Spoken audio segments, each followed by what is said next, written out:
Pronto. Tá gravando, ok? Obrigada. Bom, então vamos lá. Aí, a gente estava falando, né, que o barulhinho também parou, né? A gente acha que provavelmente era um microfone de alguém, porque agora melhorou. Vamos lá.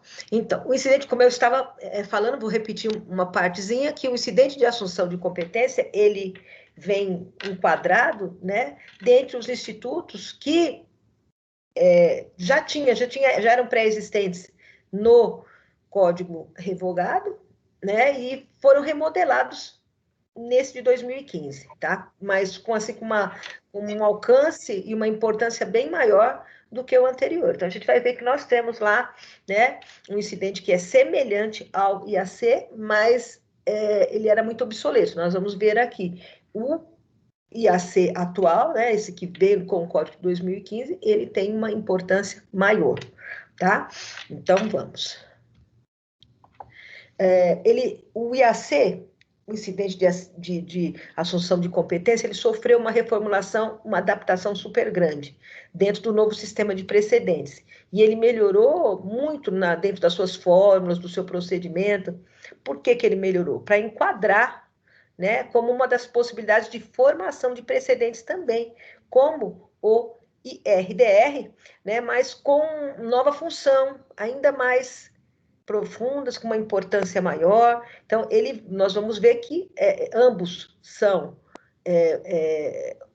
de competência dos tribunais, originários dos tribunais, porém, têm funções diferentes, né? Ambos querem uniformizar a jurisprudência, mas existem algumas diferenças. Então, no dispositivo revogado, no de 73, existia o chamado incidente de uniformização de jurisprudência, que era o semelhante ao nosso IAC de agora. Ele estava previsto nos artigos 476 e 555, parágrafo 1º, daquela legislação revogada, tá?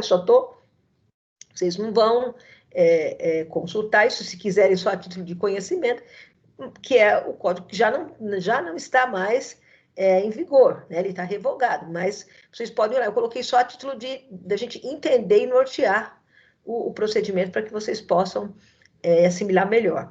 Então, por que ele não era muito utilizado? Porque ele não tinha uma vinculação formal, ele não era bem utilizado. Nem as partes, nem o próprio judiciário fazia. Então, ele ficava lá obsoleto, numa inutilidade processual, porque ele não tinha serventia para nada. Nada adiantava. Por quê? Ele até faria uma uniformização, mas ele não dava, ele não tinha autoridade para que essa uniformização fosse necessariamente seguida, né? Então, era inaplicável, tinha pouca regulamentação. Então, ele ficou lá, né? Prescrito nesse 476, nesse 555, parágrafo 1º da legislação revogada, porém, ele não tinha aplicabilidade. Então, ele era inaplicável, tá?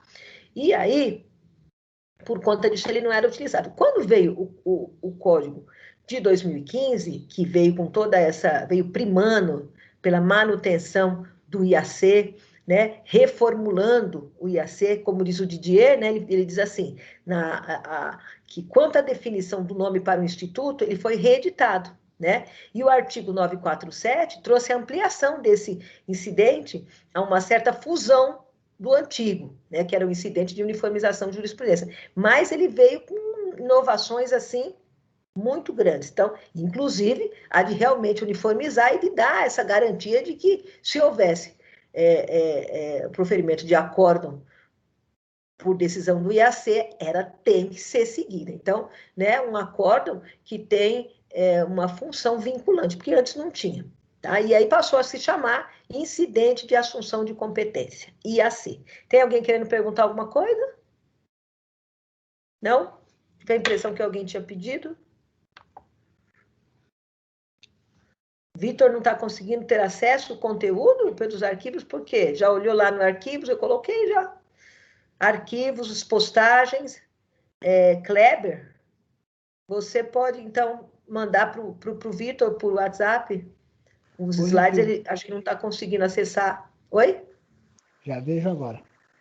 Tá, por favor, o Vitor Melo. Tá bom, Vitor? O Kleber vai ver se consegue resolver esse problema para você. Bom, vamos continuar então. Bom, e as expressões utilizadas de nome, tá? Nos dois dispositivos, elas são parecidas, né? Só que elas são somente parecidas, só tem uma semelhança. Por quê? Elas não tratam da idêntica técnica processual, porque tem tanta diferença entre uma e outra, né, que no Código Novo, nesse Código de Processo Civil de 2015, ele acabou inovando de uma maneira que o IAC virou um novíssimo e importante instituto, voltado para a formação e a aplicação de precedentes, que de nada vale formar e ficar lá obsoleto e não formar, e ninguém utilizar, tá? Bom, se a gente fizer uma leitura atenta das redações dos referidos artigos, a gente vai ver que as divergências, elas vêm como os requisitos para o processamento. Enquanto no Código Antigo, no revogado, no velho, a única exigência era que houvesse uma relevante questão de direito, o novo Código de Processo Civil, ele prescreve que essa relevante questão de direito deva ser acompanhada e qualificada pela repercussão social, tá? E ele não pode, de forma nenhuma, ser utilizado em processos múltiplos, né? Ações coletivas, o que o IRDR era bem voltado, o IAC não tem, não pode, de forma nenhuma, a hipótese de repetição em múltiplos processos. Então, não cabe IAC em ações coletivas. Então, tem que ser uma questão relevante de direito, tem que ter uma repercussão social e tem que ser um caso isolado, tá? Mas que esse caso isolado traga uma repercussão. Nós vamos ver um exemplo depois aí para frente para vocês entenderem. Bom, ao 947, o que diz o 947? É admissível a assunção de competência quando o julgamento de recurso, de remessa necessária ou de processo de competência originária envolver relevante questão de direito com grande repercussão social, sem repetição em múltiplos processos. Isso quer dizer o quê? Não pode ser processo coletivo, não pode ser ações idênticas, tá? O que acontecia no IRDR lá atrás, que nós estudamos na semana passada. Parágrafo 1º. Ocorrendo a hipótese da assunção de competência, o relator, né, no tribunal, proporá de ofício ou a requerimento das partes, do MP, da Defensoria Pública, que seja o recurso, a remessa necessária ou o processo que for de competência originária, julgado pelo órgão colegiado que o regimento indicar, tá? Parágrafo 2º. O órgão colegiado julgará o recurso, a remessa necessária ou o processo de competência originária, se reconhecer, então, o interesse público na assunção de competência, tá? Parágrafo 3º. O acórdão proferido em assunção de competência vinculará todos os juízes e órgãos fracionários desse tribunal, tá? Exceto se houver uma revisão de tese. E o 4º, aplica-se o disposto nesse artigo quando ocorrer relevante questão de direito, né, a respeito da qual seja conveniente a prevenção ou a composição de divergência entre as câmaras ou turmas do tribunal. Então, vocês estão vendo que, exatamente nos requisitos que o 947 traz, é diferente do IRDR. Então, não caberia. Principalmente porque já fala que não pode ser ação coletiva, não pode ser processos repetitivos, tá? Então, ele continua sendo uma forma de uniformizar a jurisprudência. Mas aí o que ele faz? Ele se baseia na transferência da competência do recurso para um colegiado maior, porque o tribunal, daqui a pouco a gente vai ver a organização do tribunal, que é em câmaras, em sessões, são em órgãos fracionários, tá? E sempre tem o colegiado que é maior. E no julgamento do incidente de assunção de competência, ele é sempre transferido para um colegiado maior do que a Câmara, do que a turma. Por quê? Porque a matéria contém uma relevante questão de direito, então tem que ser mais pessoas. A decisão não pode ser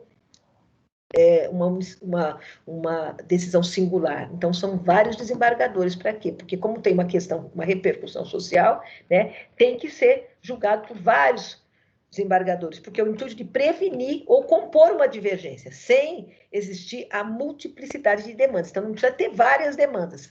Se o caso pode ser singular, pode ser um caso concreto único, desde que ele seja de relevante questão, tá? Ele vai trazer uma importância e uma amplitude muito maior. Então, o IAC, ele vem para isso, tá? Então, vocês estão vendo que as diferenças são bastante nesse sentido, tá? Qual que é o conceito dele? é um instrumento de uniformização de jurisprudência que busca prevenir a divergência jurisprudencial interna de qualquer tribunal, mediante transferência da competência para um órgão de maior composição, com a finalidade de julgar o caso, né, a remessa necessária, ou seja, quando fala em remessa necessária, é porque o IAC ele só cabe no tribunal. Então, ele cabe como recurso em ações que foram para o tribunal e cabe como ações originárias daquele tribunal. Por exemplo, um crime político de um cara que tenha que esteja com mandato, uma imunidade parlamentar. Então, vai direto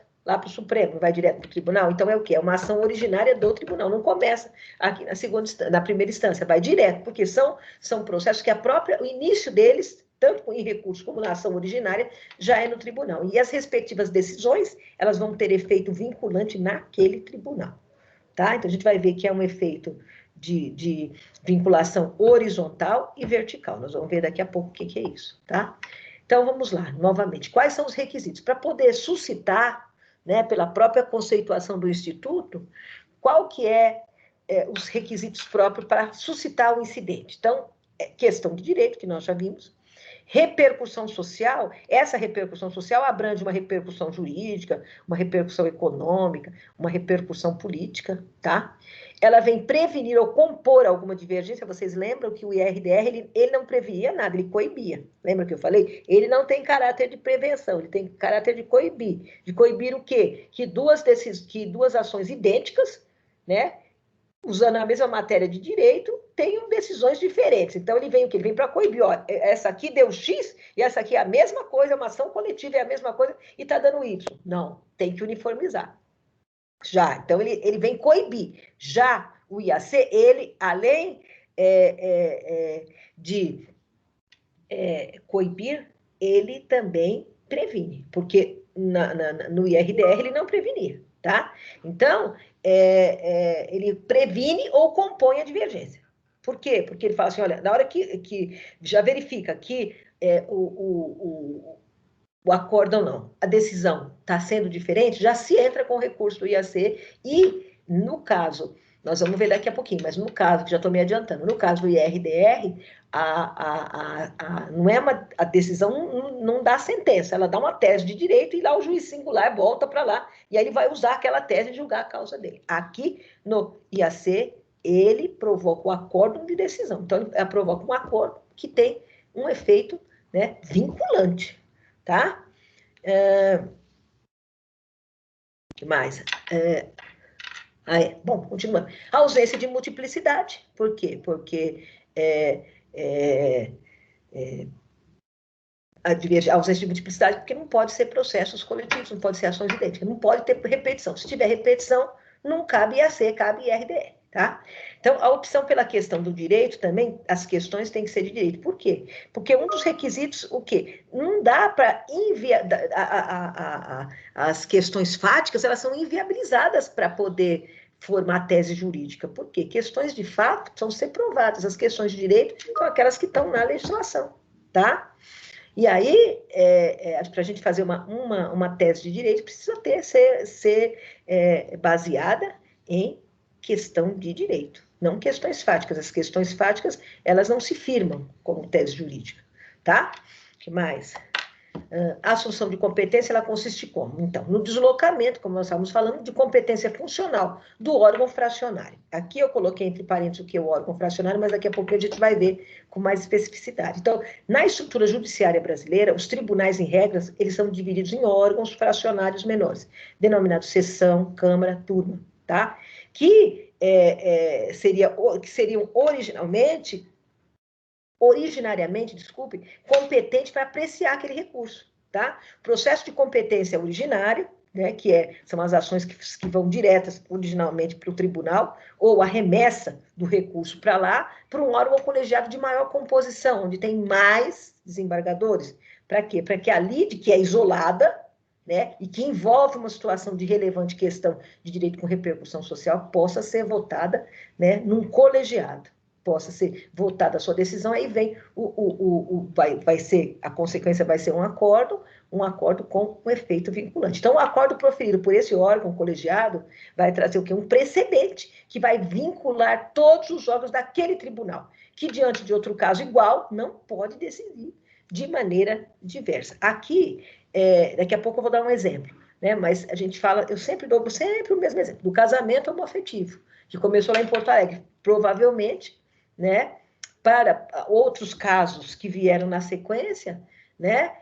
Para se autorizar a união homoafetiva, provavelmente deve ter sido por um EAC, que fez o quê? Verificou que era um caso de grande repercussão social, né? De identidade, que a identidade de gênero tem que trazer também a identidade de dignidade, né, para essa pessoa. Então, começou lá no tribunal em Porto Alegre, e depois isso se tornou até uma resolução do CNJ. Então, é assim que funciona. Nesse caso, provavelmente foi um IAC que conseguiu fechar esse acórdão. Por quê? Porque o IAC que é um caso isolado e que depois tem uma repercussão grande, e aí provoca o quê? Uma decisão vinculante, tá?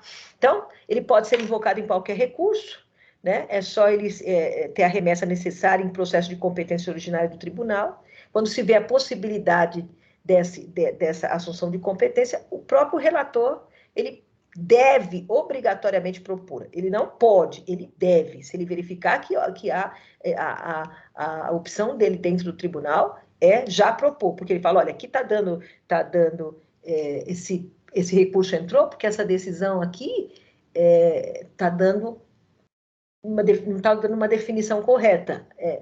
São casos parecidos, mas é um caso que tem uma repercussão grande e pode ser utilizada em outros. Mas, para isso, precisa ter um acordo com esse precedente vinculante. Então, o novo Código de Processo Civil, ele inova, né, com essa previsão legal de que tanto as partes, não só o relator, mas as partes, o MP, a Defensoria Pública, são legitimados para requerer o incidente de assunção de competência. Então, uma vez suscitado, impetrado, né, julgado e proferido um acórdão em assunção de competência, todos os demais juízes e órgãos fracionários estarão vinculados dentro daquele tribunal. Por isso que lá em Porto Alegre começou a ser esqueci a palavra, de união. A união homoafetiva veio de lá essa questão dela ser aceita, porque os tribunais também são dentro da unidade federativa, né? Então, primeiro foi lá no Rio Grande do Sul, e aí depois disso, né, passou a ser nacional. Mas, enfim, foi um caso de repercussão. Então, uma vez que é proferido o acordo em assunção de competência, todos os demais juízes e órgãos fracionários daquele tribunal, que são a ele vinculados, né? Então, toda atividade desenvolvida durante o incidente vai ter como objetivo a formação de um precedente vinculante dentro daquele tribunal, tá? Essas alterações que o novo Código trouxe é exatamente porque a nossa Constituição Federal, ela tem um espírito federativo no qual ela se assenta à organização dos entes. A gente não tem lá os princípios que eu volto a falar. Toda vez que eu falo aqui, eu volto lá do 1 ao 11 do novo Código de Processo Civil, que a gente segue os processos de celeridade, os princípios, desculpe, de celeridade, de isonomia, o contraditório. Então, para que a gente tenha, né, uma isonomia, o que é isonomia?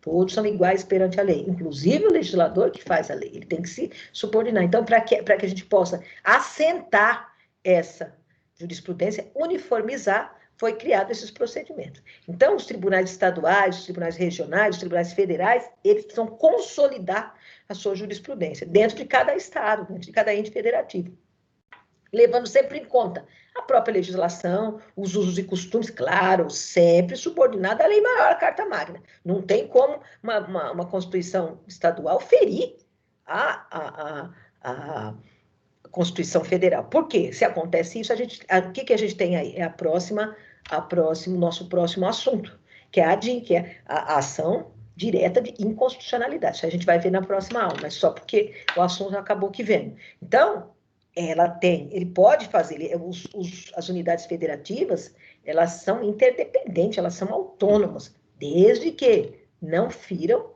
a lei maior, porque a Constituição, a Carta Magna é a lei maior, senão isso dá uma inconstitucionalidade. Ok? Então, cada ente federativo leva em conta a própria legislação, os usos, o costume, contribuindo o quê? Para a identidade e autonomia de cada estado, tá? Na jurisdição, pondo em prática o quê? O que está determinado lá no DOB 26, se vocês forem lá, depois vocês peguem o código 926, e que segundo o qual diz assim, os tribunais devem uniformizar sua jurisprudência e mantê-la estável, íntegra e coerente. Ok até aqui, gente? Cadê a Jéssica? A Jéssica está por aí? Estou falando rápido, Jéssica? Professora. Oi? Tá jóia, professora. Bom. Tá? A Jéssica não está por aí, não? Que ela fala, professora, fala devagar.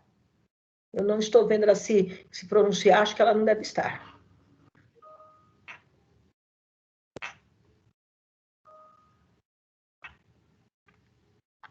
Rápido demais, André? Eu estou fazendo o possível para falar mais devagar. Mas eu não consigo. Você vai levantando a mãozinha aí e vai perguntando. Tá? E aí depois, como estamos gravando, é só pegar a gravação e falar, deixa eu pegar a professora que está no 300, que aí você consegue ir ligando uma coisa a outra. Tá bom? Respira, Pro, tá? Tô respirando. Vamos lá, tá? Então, até aí ficou mais ou menos claro?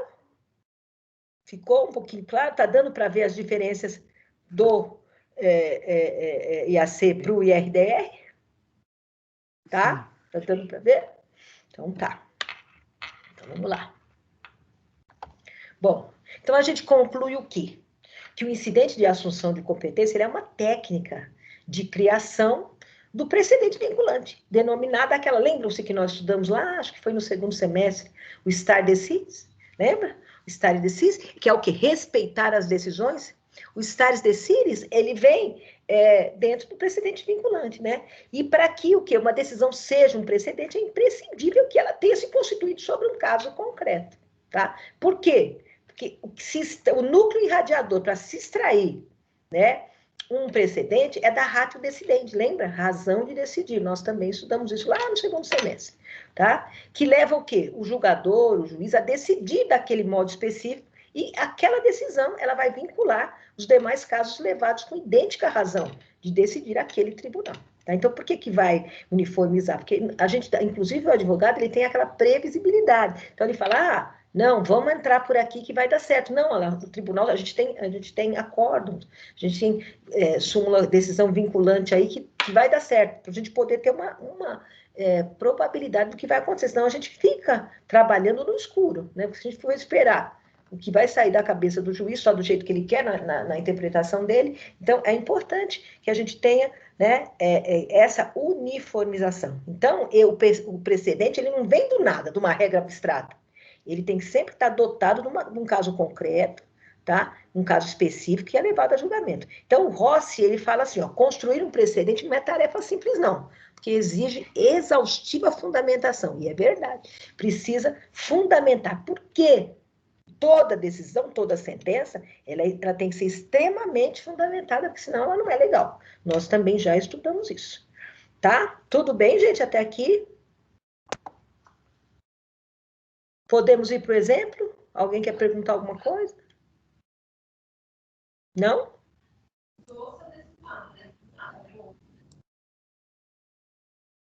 Então, vamos lá. O que é o exemplo? Vamos imaginar o julgamento que envolve a alteração de um registro de nascimento para mudança de sexo, tá? Eu acho que esse é um caso vamos dizer, de uma mulher, né, que nasceu biologicamente mulher, mas se sente homem. Então, ela fez a cirurgia de redesignação sexual e ela precisa mudar o nome dela. Por quê? Porque a gente entende, né, que a condição do gênero não pode se dissociar da dignidade da pessoa. Então, como é que um homem barbado chega lá e fala qual é o seu nome? Raquel. Não dá, vai passar constrangimento toda vez que for falar o nome. Então, o que acontece? A gente vai ter que nós temos esse julgamento que envolve essa alteração. Então, vai lá e procura um advogado para dizer, olha, eu quero fazer vou ter que fazer uma mudança, né? Eu já fiz a mudança de sexo, vou ter que mudar também dentro do meu registro de nascimento, porque não dá, tá? Então, esse julgamento dessa redesignação sexual, ela vem de um caso isolado, tá? Não tem vários casos, foi um. Então, é de grande importância para a sociedade, porque a gente sabe que não tem só aquele caso, vai aparecer outros, né? Por quê? Porque nós estamos em 2020, a consciência moral, dessa evolução de consciência moral mudou muito. Então, a condição de gênero não tem como se dissociar da dignidade. É o que eu falei. Dentro um cara barbado lá, como é que você chama? Raquel. Não dá. Né? Nada quando eu não conheço nenhuma Raquel, gente. Desculpa, eu só estou dando um exemplo. Que é constrangedor. A mesma coisa que entra uma loura linda e fala, eu chamo João. Tá? Então, precisa o quê? Precisa tratar essa pessoa com dignidade. Tá? Então, se já foi feita a resignação, ela quer mudar também a documentação dela para ela se sentir gente, se sentir cidadão ou cidadão. Né? Então, isso é uma grande repercussão social. Então, o relator ele vai apreciar o recurso e aí ele vai, tratando-se de uma relevante questão de direito, né, que tem essa repercussão social, ele vai determinar a instauração do incidente de assunção de competência. Tá? E essa decisão do tribunal terá o condão de servir como precedente para outras situações idênticas. Deverá ela ser proferida por um órgão colegiado maior. Então, lá no tribunal, vai passar lá pelos órgãos fracionários, que nós vamos ver daqui a pouquinho como é que é isso, e aí, entendendo esse órgão, esse tribunal, que ela não pode vedar a alteração de registro, o que vai acontecer? Essa decisão vai ser um precedente. Todo mundo que fizer a cirurgia de redesignação vai poder ir ao cartório, porque a gente tem uma decisão assim, tá? E os cartórios não vão poder, de forma nenhuma, não alterar o registro. Então, vai se enviar uma documentação dizendo que o órgão entendeu que não se pode vedar a alteração do registro de nascimento. Essa decisão é um precedente, vai vincular todos os juízes infracionários daquele tribunal. Tá? Então, não tem como vir uma outra ação parecida e dizer, não, você não vai poder registrar, aquele lá pode, esse aqui pode. Não, por quê? Porque já tem um precedente que tem uma consequência vinculante dentro daquele tribunal. Ok, gente? Ok, professora. Tá. Deixa eu fazer uma pergunta, senhora. Fala, Kleber. Esse caso que a senhora citou, muito bem claro, ficou bem, eu consegui entender.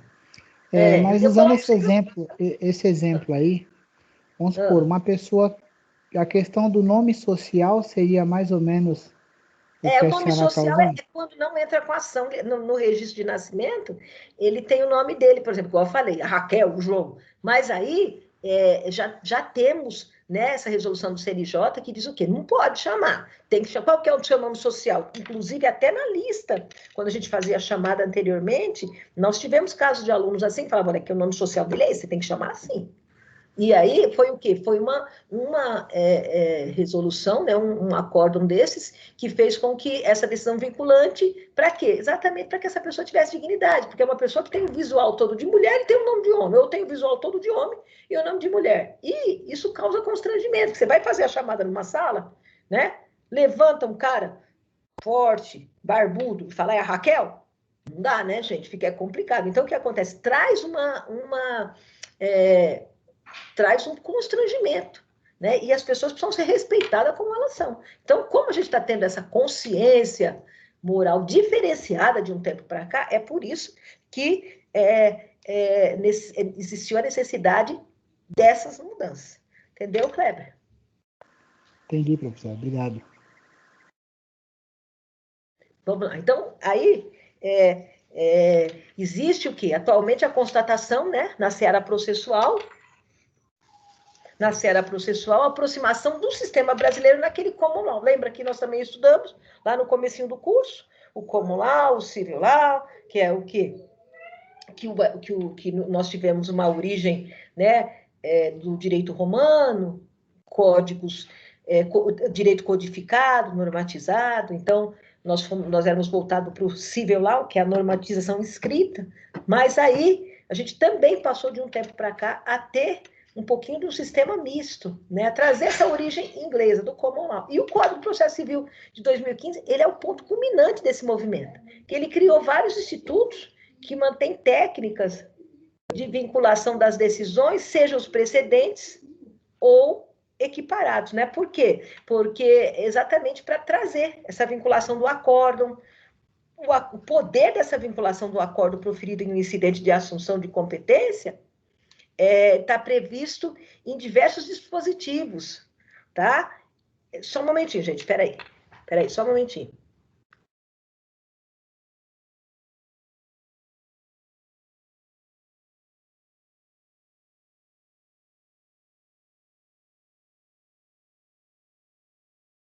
Ou então, tá, tchau.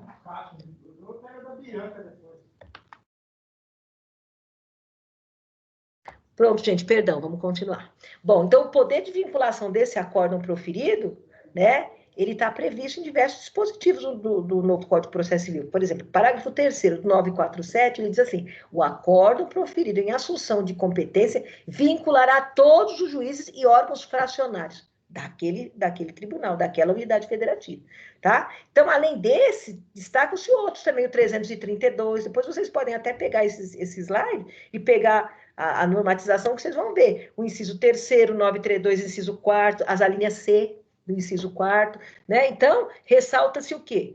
Que o disposto no artigo 927 impõe a observância desses acordos, incidente de assunção de competência dos juízes e aos tribunais, tá? Então, é uma forma realmente de uniformizar e de deixar o direito com mais previsibilidade, com maior segurança jurídica, né? Aliado ao IAC, né, o Código Processual também desfere força vinculante. A que mais? As decisões do STF em controle concentrado de constitucionalidade, aos enunciados de súmulas vinculantes, aos acordos em incidente de resolução de demanda repetitiva. Lembram-se que nós estudamos já na aula passada? Tá? Entra em julgamento de demandas repetitivas, vai outro que for entrar com aquelas ações idênticas, a gente já sabe que já tem lá, né, uma súmula, um enunciado de súmula com esse precedente. Então, é importante que está uniformizado. Então, também ela... Ih, acho que caiu. Oh, meu Deus. Pessoal, vocês estão me ouvindo? Estamos aqui, professor. Estamos na área. Estou ouvindo, professor. Caíram? Parece que tinha caído, né? Para mim, a internet estava funcionando normal. Hã? Estamos na área aqui, só ouvindo. Nós enverga, mas não quebra. É? Tá bom. Então, vamos continuar, vamos lá. Aí, o que acontece, né? Aliado a isso, a gente tem essas decisões também aqui, né? Que traz esse precedente e essa uniformização, tá? Então, esses aqui, os enunciados de súmula vinculante, os acordos de incidente de resolução, os enunciados de súmula do STF, né, do Tribunal de Justiça também em matéria infraconstitucional, as orientações do plenário de algum órgão especial aos quais estiverem vinculados esses tribunais, também tem essa força, tá? E o IAC, em comparação com os demais institutos vinculantes, é a técnica que mais se aproxima, né, daquela que se cria um precedente no sistema comunal, porque é a única técnica vinculante entre as outras do nosso sistema processual e que é o julgamento do caso concreto isolado, porque lembram-se, o IRDR, lembram-se do que eu falei para vocês, não tem o julgamento, tem o quê? Tem lá, meu Deus, caiu de novo, gente? Pessoal? Não, professora, eu estou escutando aqui. Estamos por aqui. Fica aparecendo para mim assim... então tá, não sei o que fica aparecendo para mim assim, estamos tentando te reconectar, mas a minha internet está ok, está com sinal? Bom, vamos de novo. Pode acontecer, isso aí pode acontecer se a internet estiver lenta, mas pode não nos atrapalha. São hackers, professora. Oi? Hackers. Será? Bom. Tá bom. Vamos lá, então. Aí, o que a gente vê? Que o IAC, né? Ele é o que mais se cria precedente no sistema, que mais se aproxima do sistema comunal. Então, essa técnica vinculante, entre as outras todas do sistema processual, ao julgamento de um caso isolado. É isso que eu estava falando. O IRDR, lembra-se que eu falei, não tem julgamento. Trata-se do quê? De formalizar uma tese de direito que tem que ser seguida. Então, isso volta, esse processo ele não fica suspenso lá, paradinho, esperando, saiu a tese de direito. Aí o juiz vai ver lá, o juiz singular lá de primeira instância vai falar, não, eu tenho que seguir isso aqui, então eu vou decidir assim. Não é isso? No caso do IAC, não.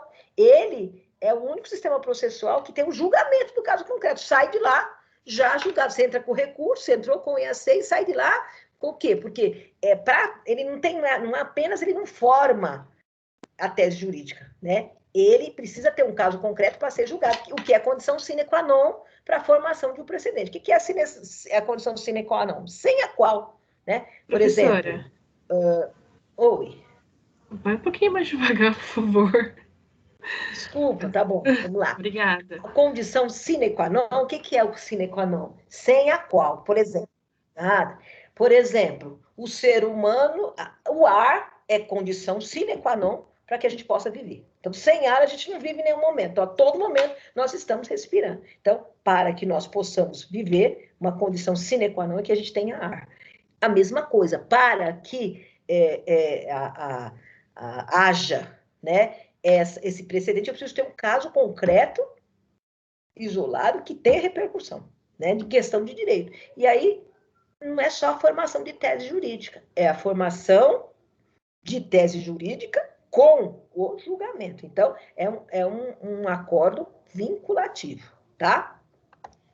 Bom, a característica que se distingue... Professora, a partir desse caso julgado que utiliza o IAC, aí se tiver outros, aí todos vão ser iguais?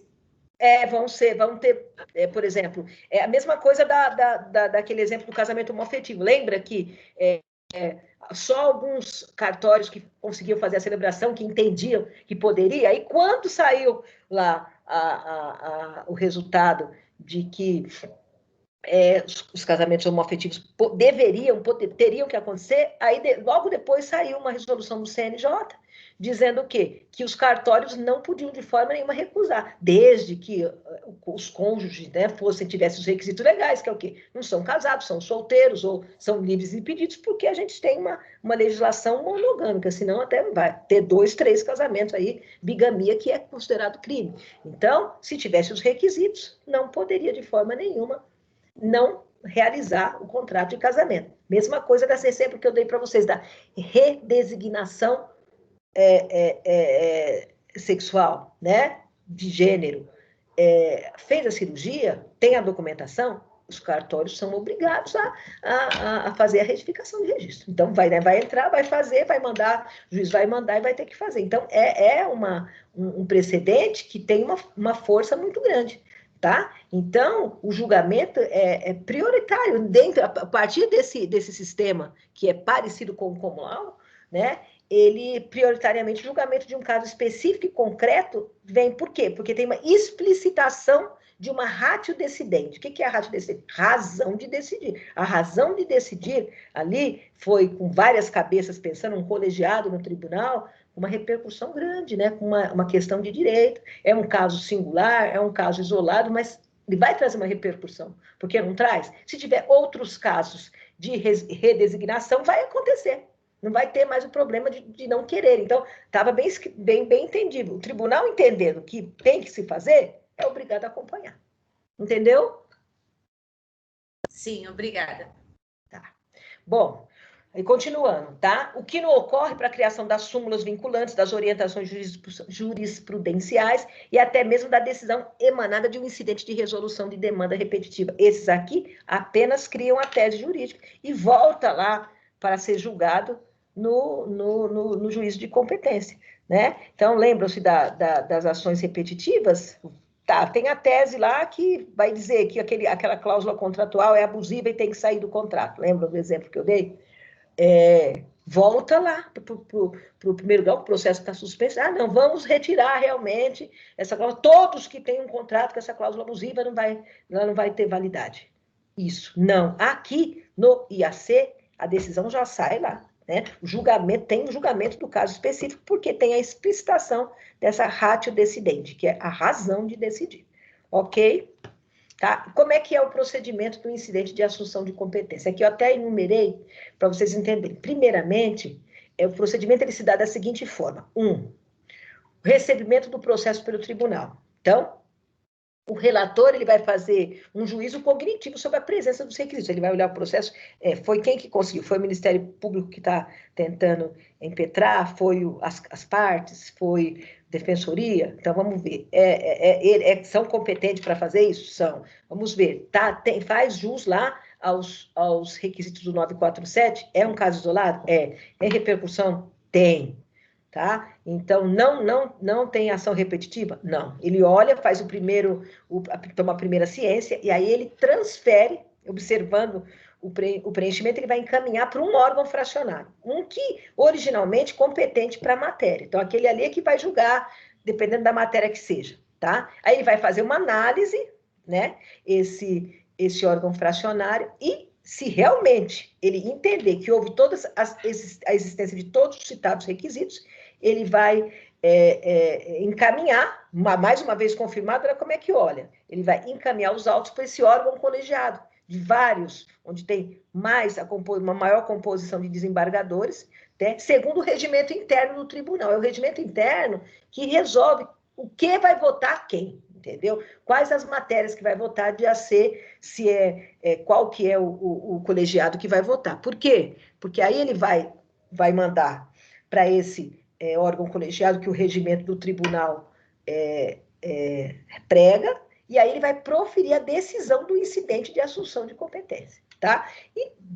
Então, vai sair o julgamento. Esses órgãos fracionários e colegiados, né, com a assunção de competência, havia o quê? O deslocamento da competência do julgamento de um órgão colegiado menor, que foi o segundo, o número 2, chamado de fracionário, para um órgão colegiado maior, denominado simplesmente de colegiado. Por quê? Mais juízes, mais desembargadores. Por quê? Por conta da repercussão social, jurídica, econômica que aquela decisão vai ter. Tá? Aí eu coloquei assim, o que são os órgãos fracionários e os órgãos colegiados dos tribunais? Esse aqui, para vocês entenderem a dinâmica e a estrutura dos tribunais, que assim vocês vão saber direitinho onde é que vocês têm que suscitar, onde é que vocês têm que impetrar. Então, diante da impossibilidade do poder estatal concentrar em uma só pessoa as decisões, foram criados os órgãos públicos, em cada esfera do poder, inclusive no judiciário, no jurisdicional. Então, as pessoas jurídicas expressam suas vontades através desses órgãos, que são ocupados por seus agentes.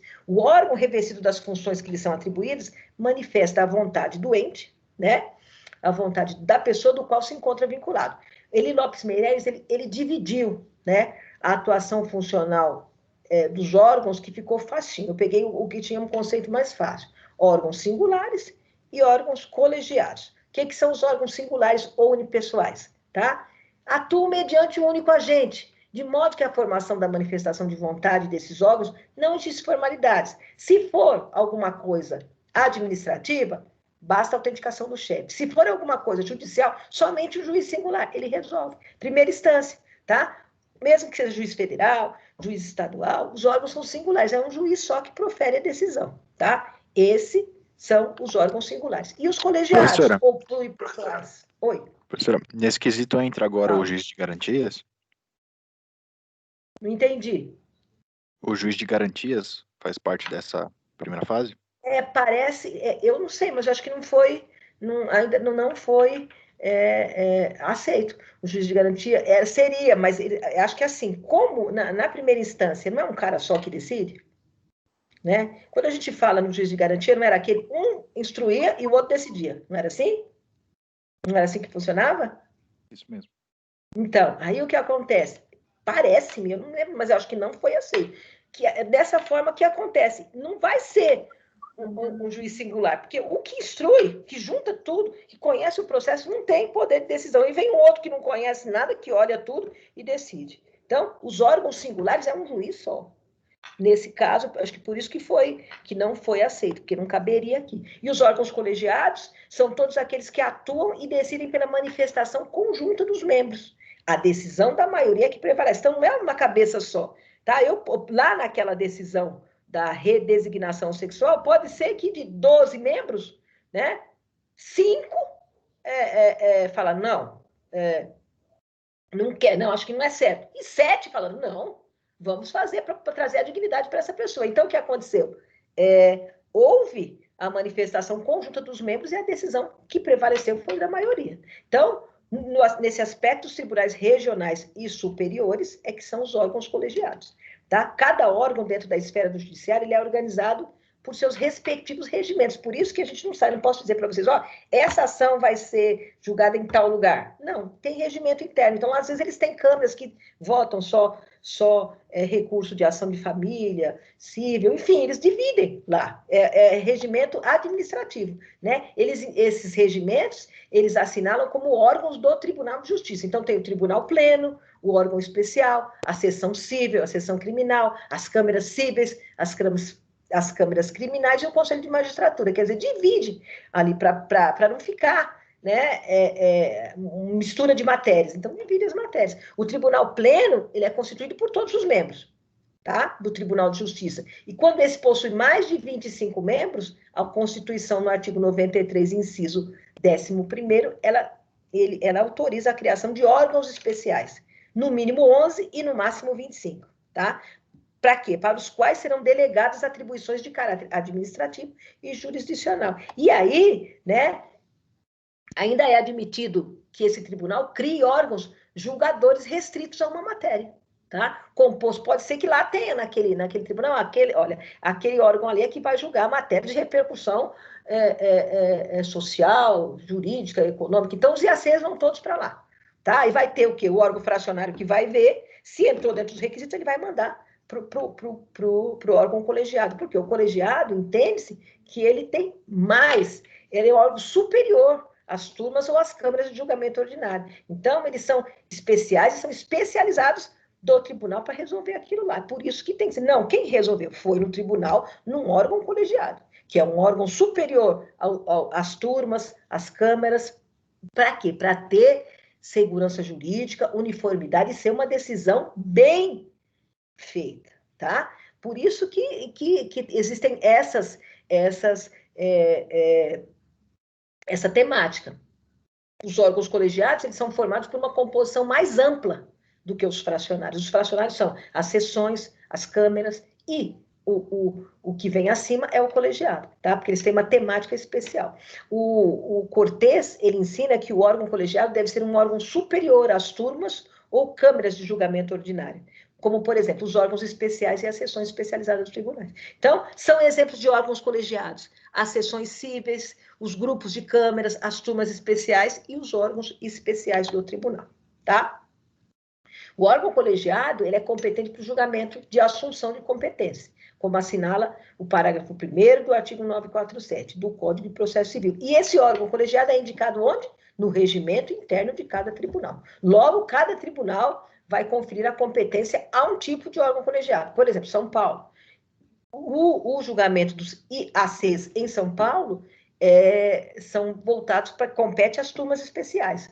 No Paraná, a competência é ao grupo de câmeras cíveis reunidas. E no Rio, é um órgão especial. Então, cada um tem lá o seu grupo de desembargadores que entendem serem especialistas para julgar tais causas. Então, isso aí é uma questão administrativa do regimento. A gente sabe que é do tribunal, mas chegando lá, na relação de órgão fracionário, é o colegiado, é o que vai julgar o IAC. Mas qual colegiado que é eles que decidem lá. Ok, gente? Ok. Então tá.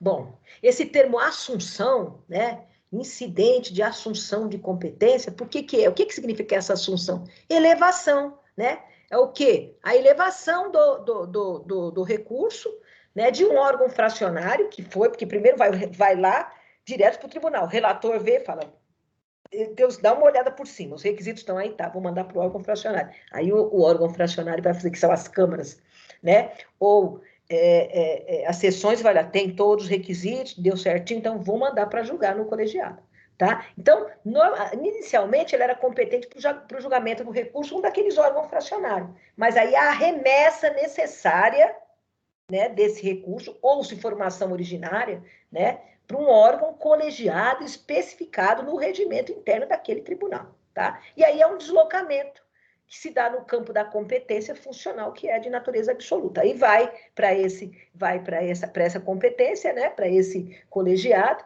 e a competência desses órgãos jurisdicionais ela é delimitada pela Constituição. Então, pela Constituição, pela lei ou por códigos de organização judiciária. Então, é assim, a Constituição Federal, ela define qual a justiça competente. Então, a gente sabe lá que causas trabalhistas são na justiça trabalhistas, que causas previdenciárias, justiça federal, causas criminais, né, vara criminal. Isso quem define foi a Constituição. O Código de Processo Civil, ele define o foro competente. O que é o foro competente? Que lugar que vai ser? Tá? A ação, houve, sei lá, o crime foi em Mogi das Cruzes, então vai ser, o julgamento vai ser em Mogi das Cruzes. Agora, as leis de organização judiciária, o regimento, define qual o juízo, qual que é. A primeira vara, é a segunda vara, a gente não vai no fórum, não é assim? Tá onde? Tá na primeira cível, tá? Aí no segundo, tá lá no segundo cartório que as ações do segundo cível são lá. Porque isso é o quê? É uma organização judiciária, é uma divisão que eles fazem para ficar mais fácil. Então, a Constituição define a justiça competente, o Código de Processo, o foro competente, e lá dentro da instituição judiciária, fórum, tribunal, eles decidem qual que é o juízo competente. Ok, gente? É porque é tanto nome, às vezes a gente fica meio perdido mesmo. Vocês estão me entendendo? Sim. Sim. Então tá. Bom, então essa definição de competência de cada órgão, ela segue os critérios territorial, funcional, objetivo, que se subdivide em razão da matéria, da pessoa, do valor da causa. Então, esse critério funcional, ele atribui a competência de acordo com a função a ser cumprida pelo órgão. E aí a gente vai classificar esse critério funcional em vertical e horizontal. Então, o funcional vertical, também chamado de hierárquico, diz respeito aos órgãos de instâncias diferentes. Então, um órgão de uma instância tem uma função e o órgão de outra instância outra. Por exemplo, em regra, o órgão da primeira instância julga a causa e o da segunda aprecia os recursos. Essa é a regra. Claro que tem alguns tribunais que recebem ação originária, mas são só algumas, né? Como eu disse, crime político, habeas corpus para pessoa que tem mandato eletivo, quer dizer, tem que ver lá o que diz a legislação. Mas, em regra, primeira instância é que julga a causa, que é logo quando você entra. Em segunda instância, aprecia recurso. Tá? Então, isso é um critério funcional vertical. Tá? Por que é vertical? Porque o menos se subordina ao mais. E a função horizontal? A função horizontal é dentro da mesma instância, mas com competências e funções diferentes. É nesse quadro de competência funcional horizontal que ocorre o deslocamento da competência do IAC.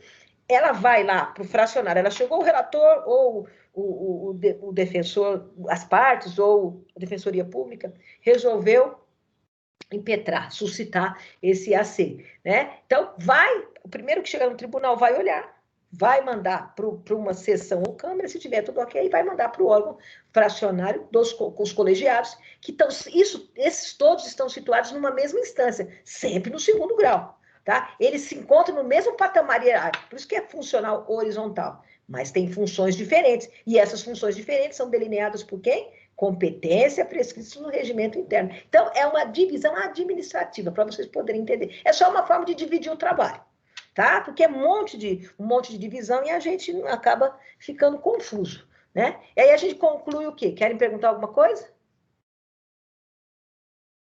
Pessoal? Olá. Perguntar alguma coisa? Até então tá tranquilo, professora. Tá? Então vamos concluir.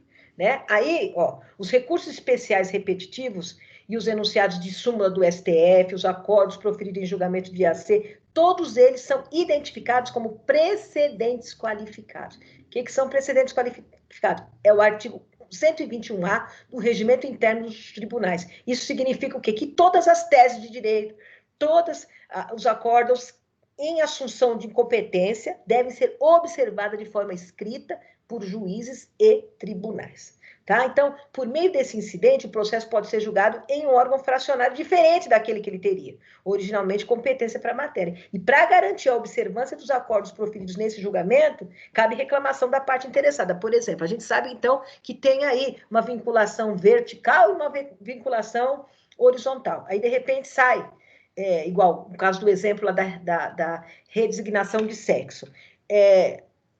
eu entro com uma outra ação parecida, ou eu vou solicitar, falam assim, não, o juiz não vai autorizar, não vai poder trocar o nome. Aí, o que eu faço? Eu, enquanto advogado da parte reclamada,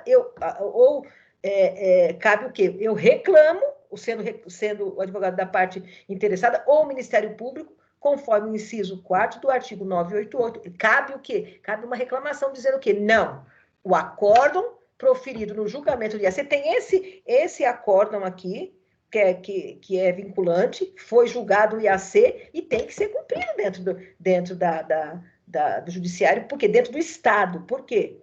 Porque foi um precedente que deve ser seguido. Um precedente que foi uniformizado, tem força vinculante, por que vocês não estão seguindo? Aí, provavelmente, quando você ajuizar, tentando garantir a observância desse acordo, o juiz vai deferir, e aí o seu cliente vai conseguir fazer a decisão que ele deveria ser feito e não foi. Ok, gente? Ok. Ficou claro? Perguntas, gente? Usei esses caras todos aí, tá? Eu usei o Eli Lopes Meireles, ele fala alguma coisa, né? Ele é, assim, bem didático, se vocês quiserem estudar. O Cortez também, eu usei bastante.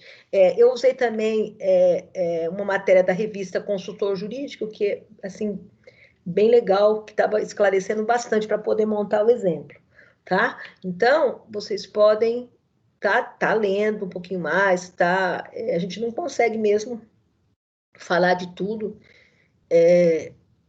vocês vão precisar se aprofundar um pouco mais, mas os caminhos eu já tô falando para vocês. Então, essas referências aí, usou tudo esse livro?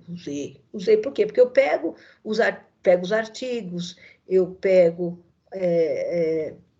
uma parte de livro, para a gente poder para a gente entender, né, direitinho o conceito, como é que é a instrumentalização, como é que operacionaliza, para vocês poderem entender na conclusão. Querem perguntar mais alguma coisa?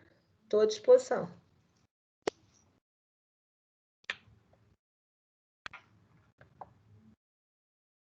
Não, gente? Nossa, mas tem tanta gente, ninguém tem dúvida? Edmilson não está com dúvida? Alex não está com dúvida? Nem o Altier? Professora. Oi. Deixa eu aproveitar que a senhora já encerrou um pouquinho antes e pedir para a senhora, nós que já estamos com a senhora já há algum tempo, compreendemos a velocidade com que a senhora fala, mas eu acho que as dúvidas, elas não estão aparecendo justamente por esse fato. A aula foi um pouco corrida e as pessoas vão ter que revisar a aula para poder suscitar dúvidas aí. É assim, vocês podem também, vocês têm todo direito e oportunidade na próxima aula perguntar, se não ficou com dúvida. Eu cheguei aqui no começo da aula, pode jogar as perguntas, ou se quiser mandar também as perguntas no meu WhatsApp, sem o meu telefone, não tem? Todo mundo não tem? Eu mando para você manda para mim, ou manda para o representante, os outros representantes também, eles todos têm meu telefone. O pessoal todo tem que eu passei. Tá? Eu estou à disposição para responder, sim. E aí como vocês vão fazer uma atividade agora, pode ser que surjam as dúvidas, né? E eu estou fazendo o possível para falar mais devagar. Tá? Mas, infelizmente, é difícil mesmo. Eu sou... Entendo. É uma coisa que é, assim, inconsciente. Tá bom? Vamos para a atividade, então? Vamos? Professora, fala. A maior diferença do IAC com o IRDR, desculpa, é que ele, além de ser no julgamento, né, ele é utilizado ali, deixa eu ver se eu lembro o que eu ia perguntar. Porque o IRDR é uma tese, agora o IAC não, ele forma e julga, né? Isso mesmo. O IRDR, ele deixa o processo, se o processo estiver em curso, ele fica suspenso lá para poder sair a tese de direito que o juiz vai ver e vai se basear para ele dar a decisão, o juiz singular. Aqui, no caso, como é uma situação de repercussão aqui dentro daqueles requisitos, né, de grande repercussão social, é também matéria de direito. Então, o que acontece? Já sai o julgamento, e esse julgamento tem o fator de vinculação horizontal e vertical, dentro daquela unidade federativa daquele tribunal. E o IRDR também pela pluralidade de casos iguais. Isso, e ações ele é singular. Essas são as principais diferenças, né? Isso mesmo. O IAC é um caso singular, né? Mas só que é um caso que traz uma repercussão grande. Agora, o outro lá precisam ser ações repetitivas, como o próprio nome diz, que é incidente de resolução de demandas repetitivas, IRDR. Por quê? Porque tem que ter várias ações coletivas, senão não cabe.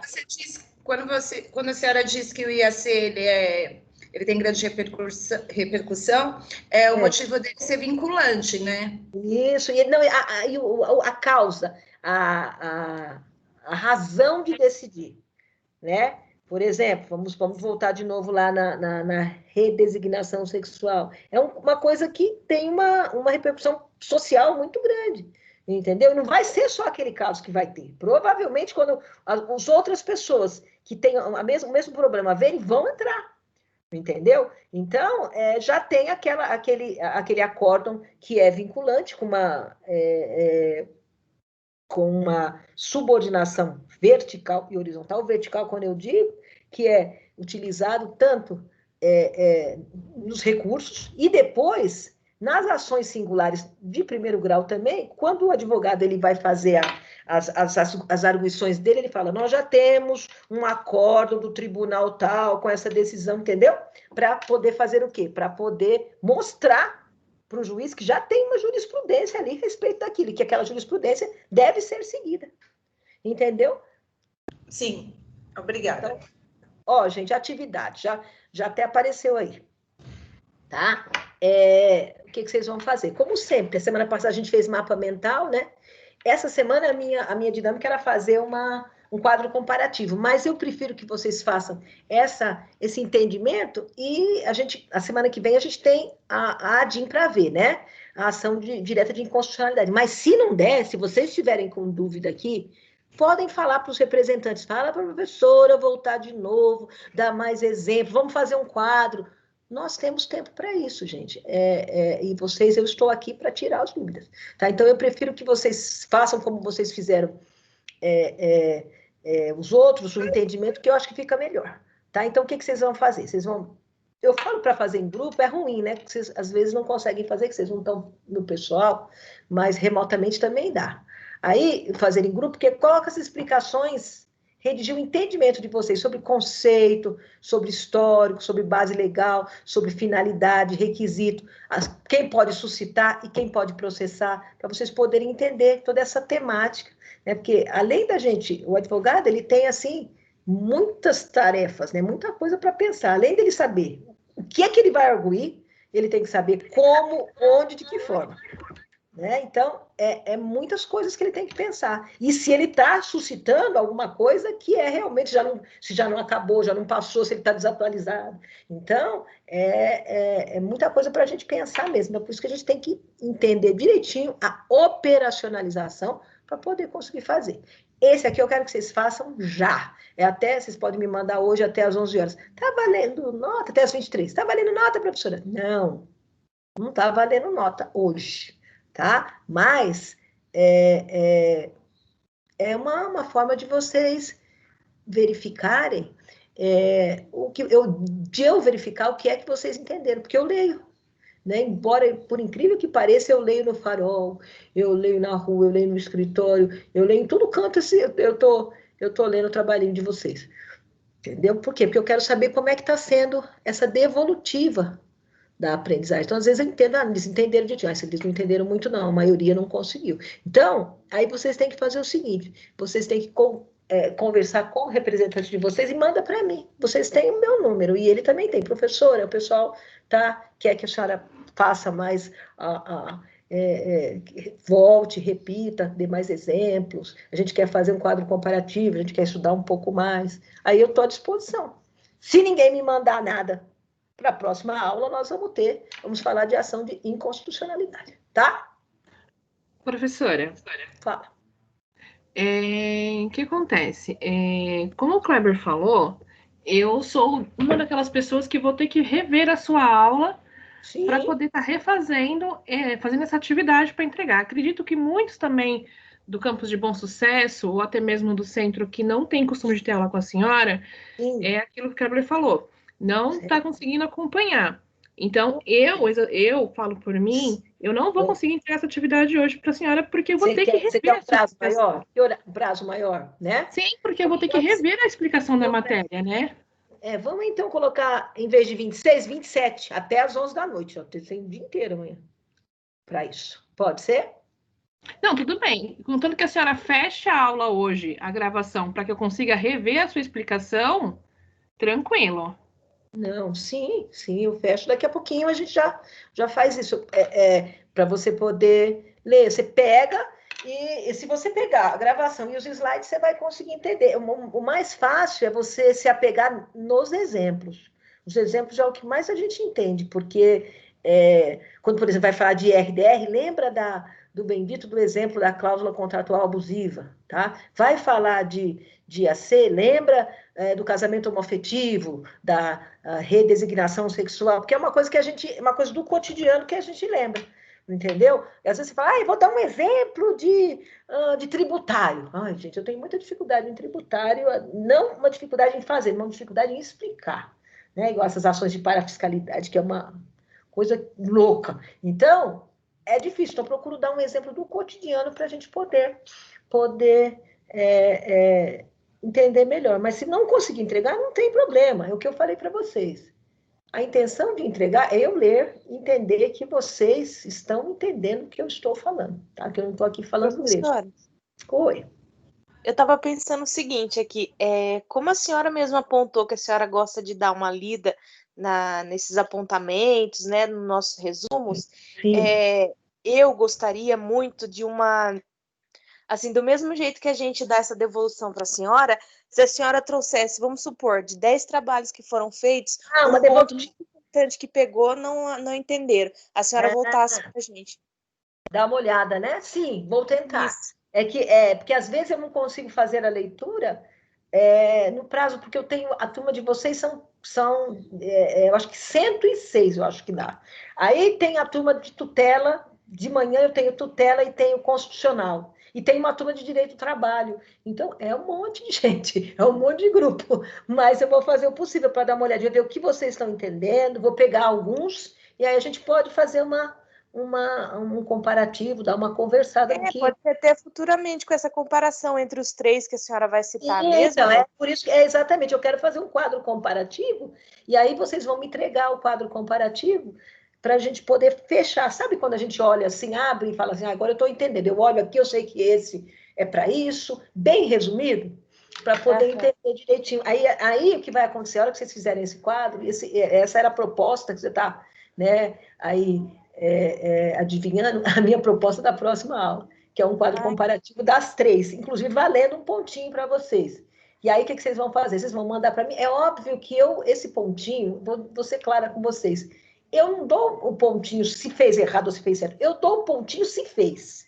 Por quê? Porque às vezes vocês têm dúvida. Então, eu vejo, entregou, eu dou o pontinho. E aí, normalmente, dá para eu ver essa devolutiva de fazer... vamos ver o que foi que mais erraram, se todo mundo entendeu legal, se não entendeu. Podemos fazer isso.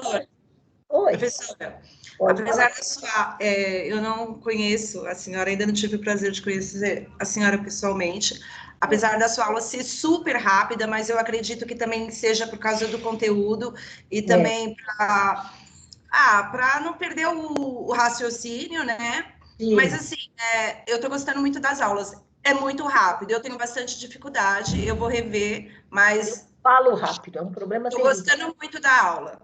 Ai, que bom. Né? Eu procuro trazer, porque assim, por isso que eu trago para vocês a referência, o referencial, porque eu olho um monte de coisa. Eu pego os livros, eu pego o artigo, eu pego no Cielo, eu pego no Jus Brasil, eu pego num monte de lugar. E aí, no mesmo assunto, aí eu vou vendo aonde que eles estão falando com maior facilidade.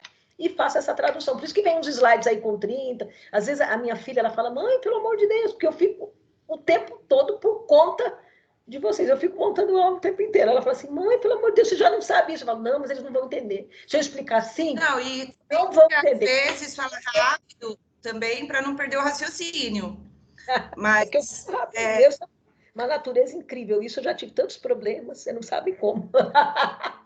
Não, mas é muito boa a sua aula. Muito obrigada. Eu espero que o que eu quero, na realidade, é que vocês entendam, né? Eu tenho, assim, muitos alunos, porque eu estou no ensino superior há quase 18 anos, então eu tenho vários alunos que me procuram, professora, já terminaram há um tempão, né? Pelo amor de Deus, me ajuda nisso aqui, que eu lembrei da sua aula quando eu fui fazer isso. Então, é muito legal a gente trazer essas dicas, né? Porque, como eu falo muito rápido, eu procuro trazer uma linguagem fácil para que vocês possam assimilar, né? Procuro, vamos dizer assim, trazer alguma coisa de melhor para poder pontuar um pouquinho essa meu lado negativo, que é o falar rápido, né? Mas então vamos fazer isso. Vocês querem um prazo maior para esse aqui? Acho que está tranquilo. Com gentileza. Vamos fazer assim. Quem puder entregar até as 23, Esse é em grupo também, professora? Oi? Esse é em grupo também ou é individual? Todos em grupo, de 6, todos em grupo.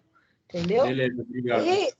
Aí, assim, quem puder me entregar hoje até as 23, não tem problema. Quem não puder, vai me entregando. Até sexta-feira, eu acho que vocês têm condições. Porque eu vou olhando, que esse aqui não vale como nota. Esse daí é só para a gente poder ver como é que vocês estão. E na semana que vem, eu termino o último procedimento e a gente faz um quadro comparativo. O que a gente pode fazer também é vocês fazerem um quadro comparativo e a gente vir dar aula, pegar uma aula só para a gente estar fazendo essa identificação de um e de outro, pegar uma aula inteira que aí dá. Né? Também pode ser. Se vocês tiverem dúvida, a gente pode fazer isso. Podemos combinar. Acho que o quadro comparativo é legal. Vai ficar legal. Semana passada, o pessoal da manhã fez mapa mental, também eles adoraram. Foi bem legal. Porque aí fica fácil, né, de ver. Então, professora, oi. Eu faço da palavra da moça aí, que eu não sei quem que falou, as minhas também, porque assim, apesar da senhora falar assim um pouco rápido, até mesmo para não perder o raciocínio, como eu acredito que seja, eu também estou gostando muito da aula, os seus slides, eles são muito explicativos. Bem claro, né? Ajuda demais. Eu brinco que eu falo, eu vou desmiuçar, só falta, eu falo para as meninas, falo nas professoras, Beth, mas você... Pô, os caras estão na faculdade. Eu falo, mas eles precisam saber. Eles não sabem. Eu, quando fiz direito, eu sempre conto essa história para os meus alunos, né? Eu me formei muito cedo. Aos 20 anos, eu já era advogada e tirei a minha OAB de cara.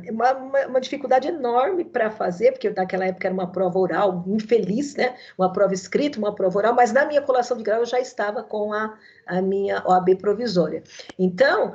eu sempre fui muito estudiosa, só que os professores, eu tinha professor que andava assim na frente da sala, ficava andando para lá, andando para cá, não colocava um X na lousa. E só falava. E eu ficava enlouquecida, eu copiava tudo. Eu até código eu desenvolvi para copiar, porque eles falavam rápido e não dava nenhum referencial. E dizia, ó, o código está aí. E no dia da prova, a gente normalmente fazia a prova com consulta, porque prova de direito tem que ser com consulta, mas não achava absolutamente nada. Então, eu tinha muita dificuldade. Quando eu tive a oportunidade depois que eu terminei o mestrado, eu tive um convite para vir para a universidade, isso há quase 18 anos atrás, eu falei, não, meus alunos, não, eu não vou ser uma professora que não vou fazer como alguns professores que eu tive, que, nossa, até hoje, quando eu lembro, eu falo, meu Deus, aqueles homens eram uns loucos. Eles não explicavam absolutamente nada. Então, às vezes, você saía sem saber nada, sem ter ideia de como fazer. Ah, mas eu não preciso explicar a organização do tribunal. Preciso sim, eles não sabem, eles não estiveram lá, estão fazendo o curso agora, não é isso? Então, se nós estamos aqui enquanto professor, a gente tem que explicar direitinho para vocês. É aqui que tem que tirar dúvida, não é lá no tribunal, lá na hora com o cliente que vai passar vergonha. É aqui que tem que perguntar tudo, que tem que falar, olha, não entendi, professor, o que é isso? Porque na minha época eu não tive essa oportunidade. Eles não perguntavam, se a gente falasse muito, eles já queriam brigar. Eles não me ensinavam, você vai ser advogado, doutor, procura.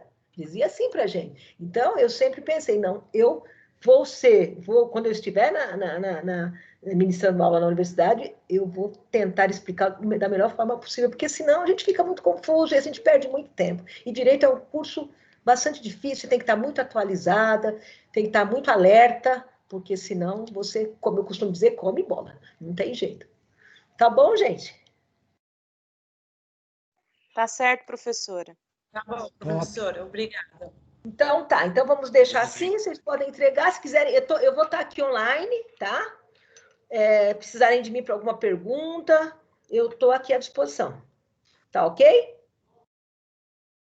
Fechado. Tá certo. Então, tá bom. Tá ok, professora. Muito obrigada.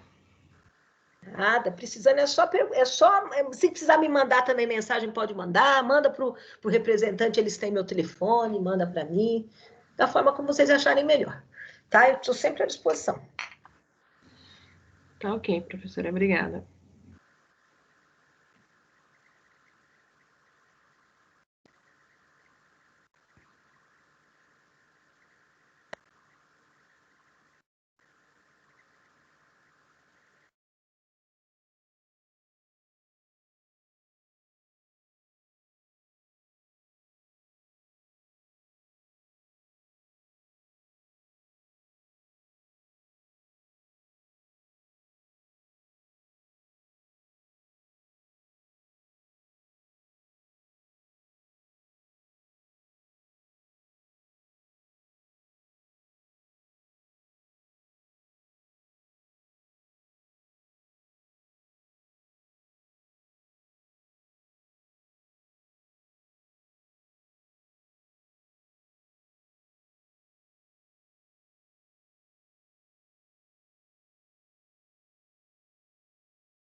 É aí que eu já volto.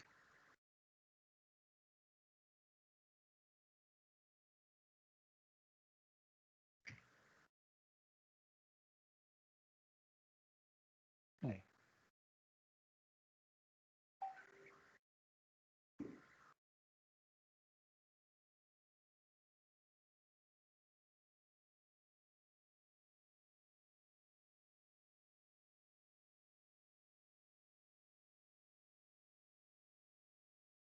Professora,